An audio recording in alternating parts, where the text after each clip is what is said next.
الحمد لله نحمده ونستعينه إن الله وملائكته يصلون على النبي يا أيها الذين آمنوا صلوا عليه وسلموا تسليما اللهم صل على سيدنا ومولانا محمد وبارك وسلم. قصیدہ بردہ شریف. مولاي صل وسلم دائما ابدا على حبيب خير الخلق كلهم هو الحبيب الذي ترجى شفاعته لكل أهوال مقتحم. مولاي صل وسلم دائما أبدا على حبيبك خير الخلق كلهم.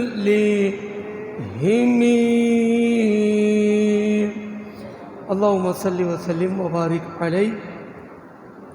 حمد و صلات کے بعد محرم الحرام کا حرمت والا مہینہ،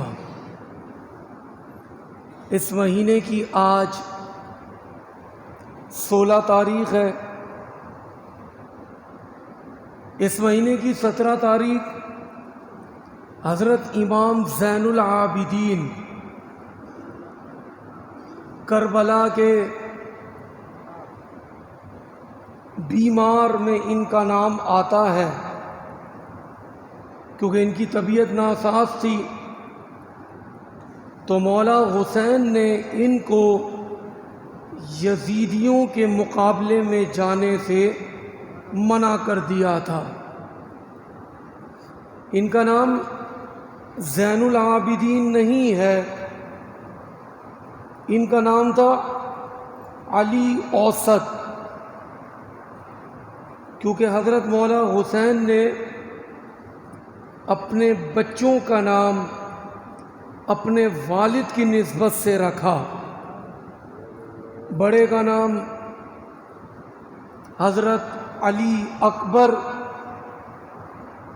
یہ درمیانے تھے، حضرت علی اوسط، اور چھوٹے کا نام حضرت علی اصغر. تو ان کا نام ہے حضرت علی اوسط. لیکن آپ اللہ کی عبادت بہت کرتے تھے، اللہ کی بارگاہ میں سجدے کافی کرتے تھے، ہر وقت لوگ دیکھتے تھے تو آپ سجدے کی کیفیت میں نظر آتے تھے، تو آپ کا نام زمانے میں زین العابدین کے نام سے مشہور ہو گیا. کربلا کے موقع پر آپ کی عمر شریفہ تقریباً 14 سال تھی. تو حضرت امام زین العابدین کو حضرت مولا حسین نے منع کر دیا کہ آپ یزیدیوں کے سامنے لڑنے نہیں جائیں گے. آپ نے میرے بعد مخدرات اہل بیت یعنی گھر کی خواتین کا خیال کرنا ہے، اور آپ ہی سے میری نسل پاک کا سلسلہ آگے بڑھے گا. حضرت امام زین العابدین کی باتیں کرتے ہیں، لیکن کچھ کربلا کا منظر بھی سن لیتے ہیں۔ وہ اکثر لوگ کہتے ہیں کہ یار یہ بات کی بات نہیں کرتے کہ بعد میں کیا ہوا۔ اب 10 محرم کو حضرت امام کربلا میں شہید ہو گئے۔ اب یہ راہ حق کے مسافر دین کی سر بلندی کے لیے انہوں نے اپنی جانوں کی قربانیاں دے دی۔ اب اس کے بعد کیا ہوا؟ تو یہ قافلہ پھر جو مقدرات اہل بیت، نبی پاک کے گھرانے کی پاک بیویاں، بچیاں اور حضرت امام زین العابدین تھے، ان کو زنجیروں میں جکڑ دیا گیا، ان کے ساتھ قیدیوں والا رویہ اختیار کیا گیا۔ ایک ایک اونٹ پر 3 لوگوں کو بٹھایا گیا۔ پھر جو شہداء تھے ان کے سروں کو تنوں سے جدا کر کر ان کے سر نیزوں پر لگائے گئے اور ایک جلوس کی طرح نکالا گیا۔ کوفے میں ابن زیاد کے دربار میں ان کو پہنچایا گیا۔ ابن زیاد بہت خوش تھا، تخت پہ بیٹھا تھا اور چھڑی ہاتھ میں تھی، مولا حسین کے چہرے پر ماری خوشی میں۔ کافی دیر تک اپنے دربار میں خوشی مناتا رہا۔ پھر یہ قافلہ دمشق، کیونکہ یزید دمشق میں رہتا تھا، پھر یہ کوفے سے قافلہ دمشق لے جایا گیا، اور جہاں جہاں سے گزرتا تو لوگوں کو تو معلومات تھی نہیں اتنی کہ یہ کون ہے، تو لوگ پوچھتے تھے یہ کن کے سر نیزوں پہ لگے ہوئے ہیں، کون لوگ ہیں یہ؟ تو یہ لوگ بتاتے یزیدی کہ یہ حکومت کے باغی لوگ ہیں، نعوذ باللہ، جنہوں نے حکومت سے بغاوت کی۔ حکومت نے ان کی بغاوت کے بدلے ان سب کو قتل کر دیا۔ بغاوت کیا تھی؟ مولا حسین نے یزید کی بیعت نہیں کی، بغاوت یہ تھی، اور وہ شریعت کے خلاف سارے کام کرتا تھا۔ اب یہ قافلہ جہاں جہاں جاتا، رات ہو گئی، ایک گرجا آیا، وہاں رات کو گرجے میں انہوں نے پڑاؤ کیا۔ اب جب پڑاؤ کیا تو اس گرجے کی دیوار پہ لکھا تھا اترجو امتن قتلت حسینہ شفاعت جدی ہی یوم الحساب۔ وہ گرجے کی دیوار پہ یہ لکھا تھا کہ یہ امت جس نے ان تمام کو شہید کر دیا، یہ تمام شہید کرنے والے لوگ کل ان کے نانا سے قیامت کے دن کیسے بخشش طلب کریں گے، کس منہ سے بخشش طلب کریں گے۔ یہ قافلہ آگے بڑھا تو چھت پر ایک شخص بیٹھ کر قرآن کی تلاوت کر رہا تھا، سورہ کہف 15ویں سپارے میں، ام حسبت ان اصحاب الکہف والرقیم کانوا من آیاتنا عجبا۔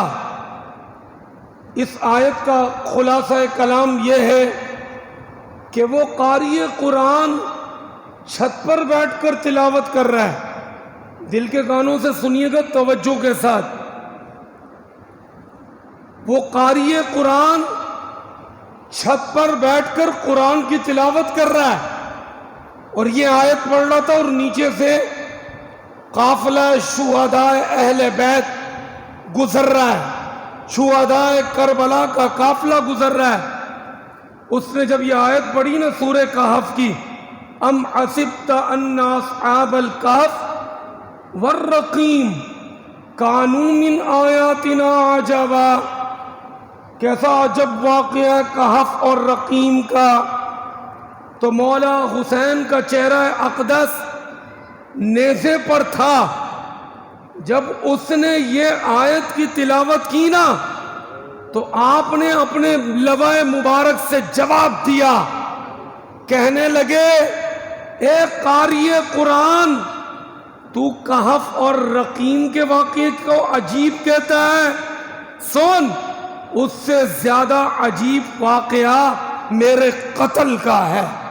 تو دیکھ تو میرے ساتھ اور میرے خاندان کے ساتھ کیسا ان لوگوں نے ظلم کیا.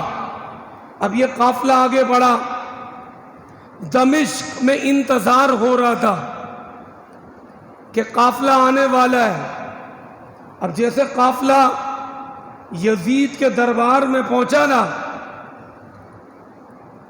تو جیسے ہی یزید کے پاس یہ سب پہنچ گئے تو یزید تو پہلے بڑا خوش ہوا, بڑا خوشی کا اظہار کیا کہ دیکھو حسین نے مجھ سے بغاوت کی, دیکھو میں نے کیا انجام کروا دیا, کتنی طاقت ہے میری, کتنی میری حکومت ہے, میں نے دیکھو کیا ان لوگوں کا کام لگا دیا.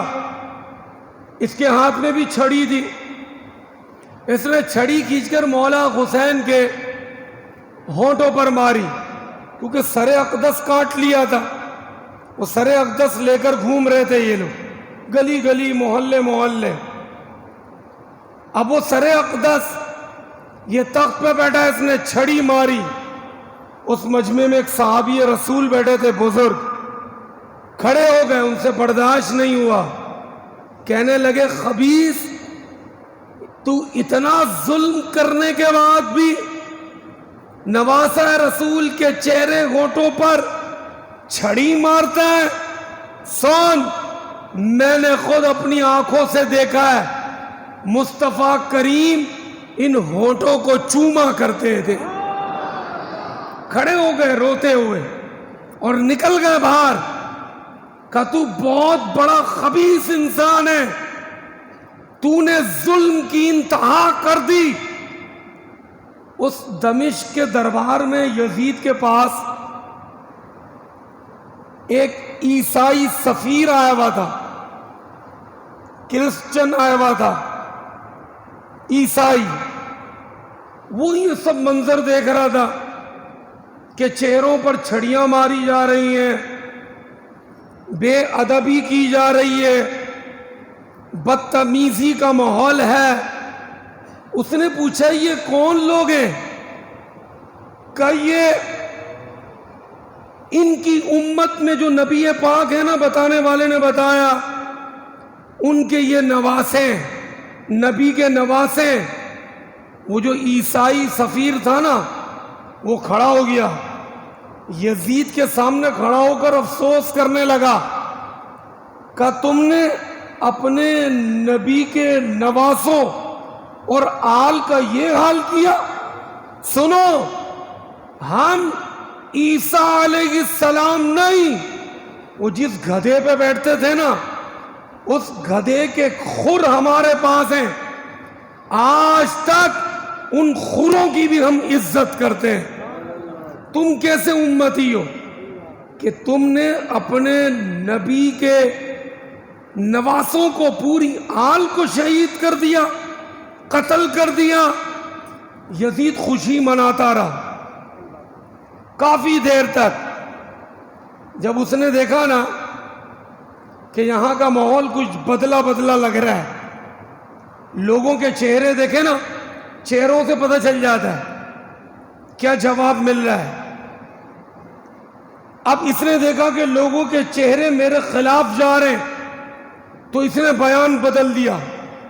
اس نے کہا اللہ برا کرے ابن زیاد کا، جس نے حسین کو قتل کر دیا، مجھ تک آنے نہیں دیا. پہلے تو خوشی مناتا رہا، پھر اس نے دیکھا کہ یہاں ماحول تبدیل ہو گیا ہے، میرے لیے بڑے مسئلے مسائل کھڑے ہو گئے، میری حکومت کو خطرہ ہونے لگ گیا. منافق تھا نا، بیان بدل دیا، ابن زیاد پر ڈال دیا. ابن زیاد سے پوچھتے ابن زیاد کیا قتل تو نے کیا ہے مولا حسین کا؟ کہنے لگا کیا تو میں نے، لیکن کروایا یزید نے.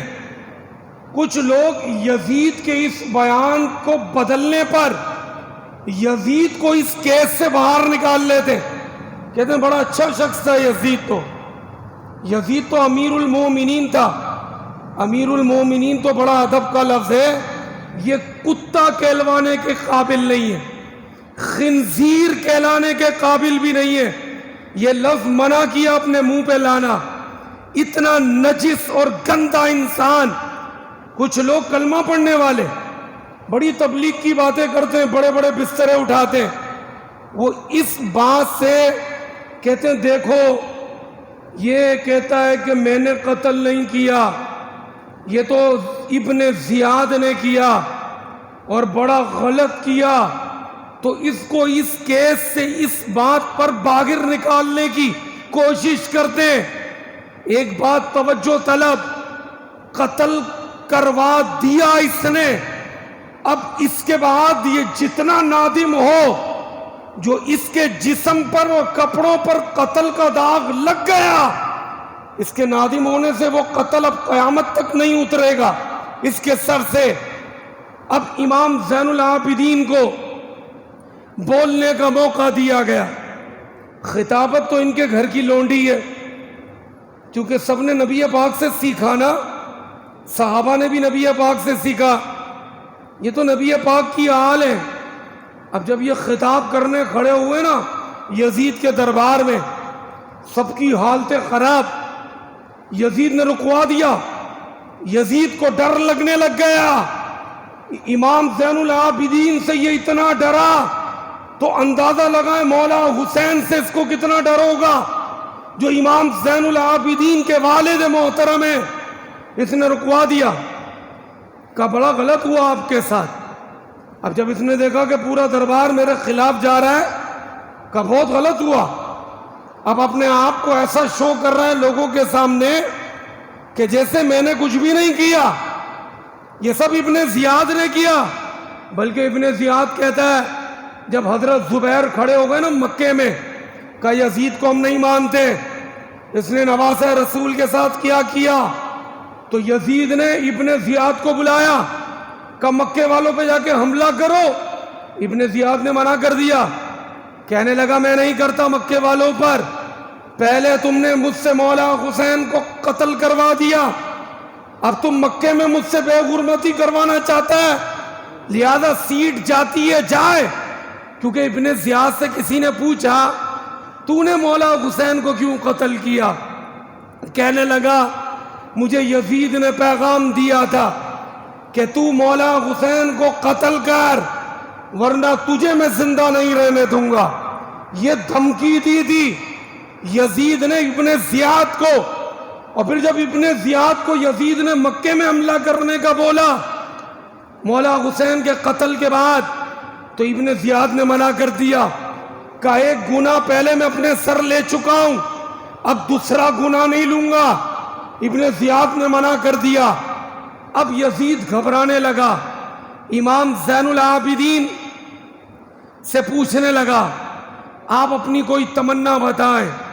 امام زین العابدین جنہوں نے اپنے سامنے یہ سارا کربلا کا منظر دیکھا تھا، اپنے والد کو شہید ہوتے دیکھا، اپنے بھائیوں کو شہید ہوتے دیکھا، اپنے چچا کو، اپنے کزنز کو، تمام رفقا کو، 72 کے 72 لوگ حضرت امام زین العابدین کے سامنے شہید ہوئے، اتنے غم سے نڈھال تھے، کھڑے ہو گئے، کہنے لگے 3 باتیں ہماری مانو، ایک ہمیں خیریت سے مدینے پہنچا دو، ہم دمشق میں رہنا نہیں چاہتے، ہمیں مدینے پہنچا دو، نانا جان کے شہر، ہم مدینہ جانا چاہتے ہیں۔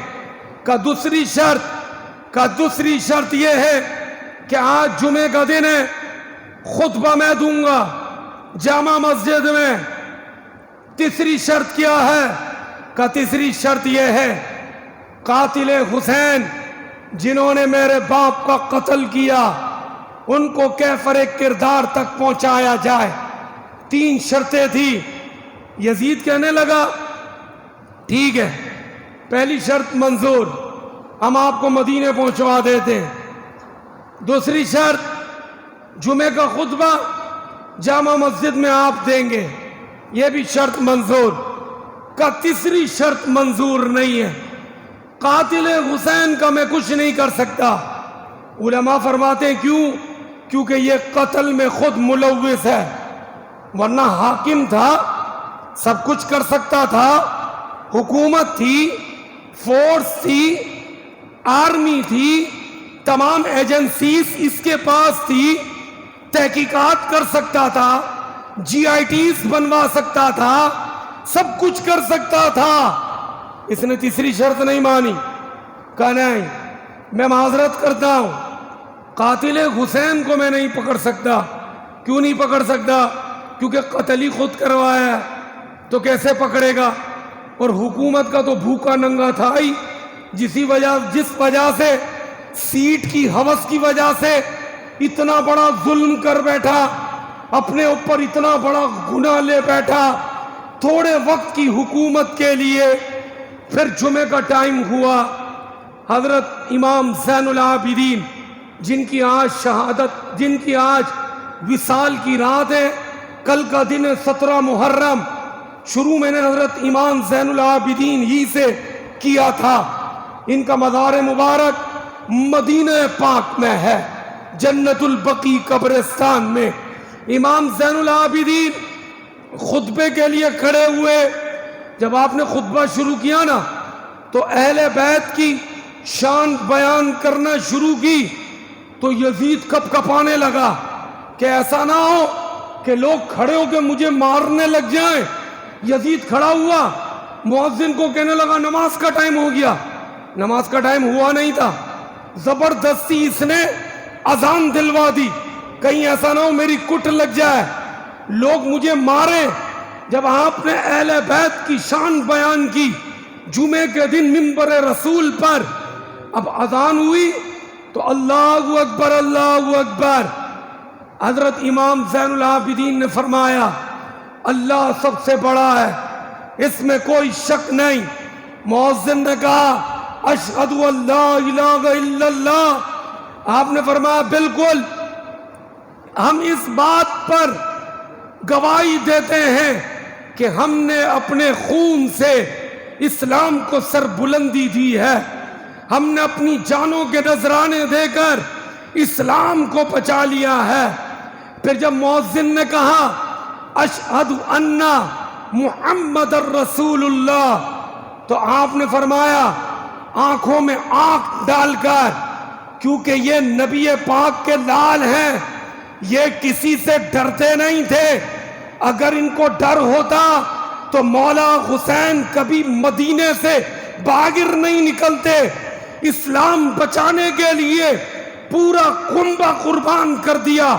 اب اتنا ظلم ہو چکا نا، سامنے بادشاہ وقت بیٹھا ہے، آپ منبر پر ہیں، مؤذن کہتا ہے اشہد ان محمد الرسول اللہ، تو آپ نے یزید کی آنکھوں میں آنکھ ڈالی، کہا اے یزید سن، اتنے ظلم تو نے کر لیے، آج بھی میرے نانا کا نام اذان میں لیا جا رہا ہے، تیرے نانا کا نام نہیں ہے، تو اس حکومت پر مرتا رہا، دیکھ میرے نانا کا نام اذان میں آ رہا ہے۔ آنکھوں میں آنکھ ڈال کر یہ بات کہی۔ دوسری شرط تھی مدینے پہنچا دو۔ مدینے آ گئے. آپ کو سن کے بڑی حیرت ہوگی, یہ کربلا کا معرکہ جب ہوا تو امام زین العابدین 14 سال کے تھے, یعنی ابھی ابھرتی ہوئی جوانی پاک تھی. کتنا عرصہ گزرا ہوگا, کچھ ٹائم گزرا, کوفے سے دمشق, دمشق سے مدینہ آ گئے. اس دورانیے میں کیونکہ آپ کے سامنے یہ سب شہید ہوئے, کس طرح آپ نے برداشت کیا ہوگا؟ علماء فرماتے, مفکر محدث فرماتے, آپ کی جو داڑھی مبارک تھی نا, کربلا کا ظلم دیکھتے ہوئے یہ کالی سے سفید ہو گئی تھی. جب آپ مدینے میں آئے نا تو لوگ پہچان ہی نہیں رہے تھے کہ یہ کون ہے. آپ نے کہا میں مولا حسین کا نواسا, مولا حسین کا بیٹا, مصطفیٰ کریم کا نواسا, میں علی اوسط امام زین العابدین. پھر لوگوں نے پہچانا, اتنے غم دیکھے. اور پھر جو مدینے میں لوگ آتے رہے, جو حکومت قائم کرتے رہے, ان سے ڈرتے رہے.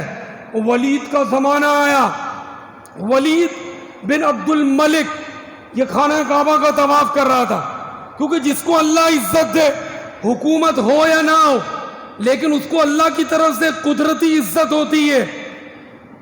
ولید بن عبد الملک خانہ کعبہ کا طواف کر رہا ہے.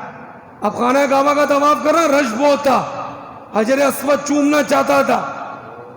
مدینے کا بادشاہ ہے, مکے مدینے کا امیر ہے, لیکن لوگ راستہ نہیں دے رہے. اتنے میں امام زین العابدین آ گئے. یہ آئے, لوگوں نے راستہ دے دیا. اب جب لوگوں نے راستہ دے دیا نا, اب یہ حیران ہو گیا کہ میں بادشاہ ہوں, مجھے راستہ نہیں دیا, ان کو دے دیا. اب کچھ لوگوں کی عادت ہوتی ہے, پتہ سب ہوتا ہے کہ یہ کون ہے, پھر جان بوجھ کے پوچھتے ساتھ کھڑے ہوئے سے کہ یہ کون تھا جو گزر گیا, تو اس نے بھی اسی طرح پوچھا کہ یہ کون ہے. اس شاعر نے کہا, انجان کیوں بنتا ہے, یہ نبی پاک کے لال ہے, امام زین العابدین. بادشاہ کی انتہا نہ رہی. اور یہی نہیں, ولید اپنی سیٹ سے خوف کھاتا تھا, کہیں ایسا نہ ہو یہ میری سیٹ پہ قبضہ کر لے, کیونکہ لوگ محبت کرتے تھے. اس نے پھر امام زین العابدین کو ہتھ کڑیاں ڈال دی, ولید نے. اب کربلا میں ظلم کم تھا, جو مدینے میں پھر قید کر لیا, ہتھ کڑیاں ڈال دی, زنجیروں میں باندھ دیا, جیل میں بند کر دیا. امام زین العابدین کو یہ سب سیٹ کی ہوس میں, سیٹ کے بھوکے کتے بنے ہوئے تھے. ان کو دنیا کی اقتدار کا صرف نشہ تھا. انہوں نے یہ نہیں دیکھا کہ ہم ظلم کن لوگوں پر کر رہے ہیں.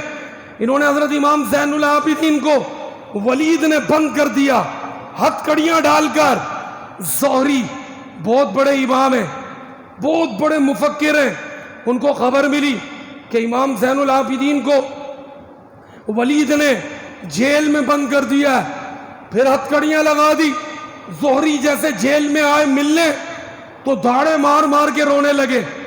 دل کے کانوں سے سنیے گا, بڑی توجہ طلب بات کرنے لگا ہوں ایمان کی تازگی کے لیے. زہری دھاڑے مار مار کے رونے لگے. امام زین العابدین کہنے لگے, زہری کیوں رو رہے ہو, کیا وجہ ہے, کس بات نے رلایا؟ کہنے لگے, امام کیا کربلا میں انہوں نے ظلم کم کیا تھا, جو اب آپ کو مدینے میں بھی قید و بند کر دیا, زنجیروں میں ڈال دیا. امام نے جب یہ سنا نا تو جتنی ہتھ کڑیاں تھی نا, ہلکی سی یوں جنبش کی, یوں ہلکی سی جنبش کی, ساری ہتھ کڑیاں, ساری کڑیاں چین جتنی زنجیریں تھی, ایک ایک کڑی الگ ہو کر کھل گئی. کہنے لگے, زہری ہم اللہ کی تقدیر پر راضی ہیں, اللہ نے جو لکھا ہے نا ہم اس پہ راضی ہیں. یہ زمانے کی زنجیریں ہمارے لیے کیا ہے؟ یوں کیا اور ساری زنجیریں توڑ دی. کہ اللہ نے اتنی طاقت دی ہے, یہ زنجیریں ہمارے سامنے کیا طاقت رکھتی ہے, لیکن ہم اللہ کی تقدیر پر راضی ہے. پانی وانی کیا حیثیت رکھتا ہے, ان کے پاس تو حوض کوثر ہے. انا اعطیناک الکوثر, اللہ نے حوض کوثر ان کو دے دی. یہ زمین کا پانی کیا اہمیت رکھتا ہے حوض کوثر کے مقابل؟ صرف ان پر امتحان تھا، ایک وقت تھا. اور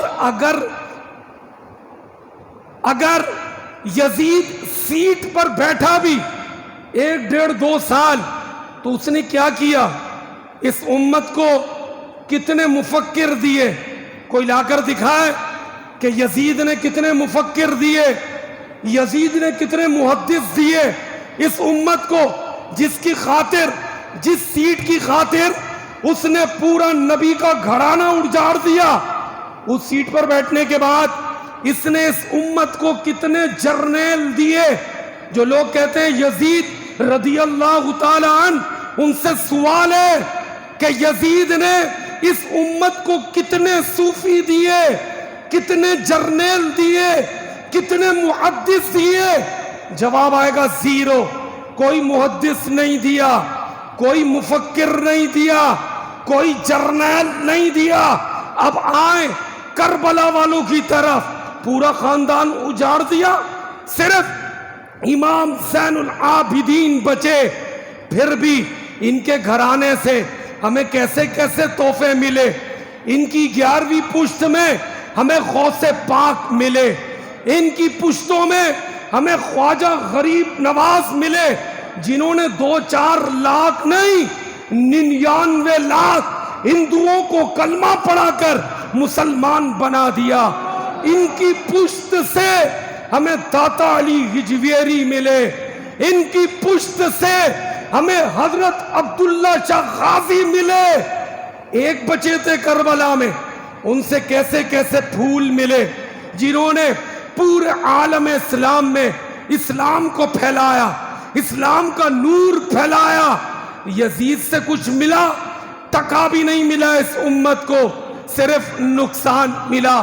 کسی نے کیا خوب کہا، نہ زیاد کا وہ ستم رہا، نہ زیاد کا وہ ستم رہا، نہ یزید کی رہی وہ جفا. رہا تو نام حسین جسے زندہ رکھتی ہے کربلا. یزید تھا، حسین ہے، اور قیامت تک حسین رہیں گے. اللہ پاک سے دعا ہے اللہ پاک ہمیں اہل بیت اور صحابہ دونوں کی سچی محبت نصیب فرمائے.